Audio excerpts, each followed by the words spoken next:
பட்டப்பகலிலே பங்குனி வெயிலிலே பார்த்து சிரிக்கும் நிலா அப்படிங்கிற மாதிரி வெயில் மண்டையை பொழக்குது. ஏன்டாப்பா உள்ளார போகிறோம் வெளியில் வர்றோம் அந்த மாதிரி இருக்குது. இதில் இத்தனை வகை தேவையா அப்படின்னு கேட்டிங்கன்னா அது கொஞ்சம் கேள்விக்குரிய தான். இந்த ஒரு டயட்டை ஃபாலோ பண்ணிவிட்டு நான் படுற பாடு இருக்குதே, முடியலை என்னால். அதுக்கு அரிசி மூட்டை குடோன்லேயே இருந்திருக்கலாம் அப்படின்ற மாதிரி எனக்கு ஃபீல் ஆகும். காலையில் எழுந்திருக்கிறதும் கொஞ்சம் லேட்டாக எழுந்திருக்கிறதுனால காலையில் பிரேக்ஃபாஸ்ட்டு செய்கிறதே பெரிய காரியமாக இருக்குது. இதில் எங்கே லஞ்சு சேர்த்து செய்கிறது, அது முடியாது அப்படின்னு சொல்லிட்டு கொஞ்சம் லேட்டாக தான் எல்லா ஒர்க்கும் ஆரம்பிக்கிறது. சாப்பிட்றதும் லேட்டு, தூங்குறதும் லேட்டு, எல்லாமே லேட்டில் தான் போயிட்டுருக்கு.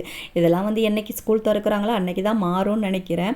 அது வரைக்கும் இப்படி தான் போயிட்டுருக்கும் போல். இன்றைக்கி வெண்டைக்காய் போட்டு புளிக்குழம்பு தான் ரெடி பண்ணலான்னு சொல்லி ரெடி பண்ணிட்டு இருந்தேன்.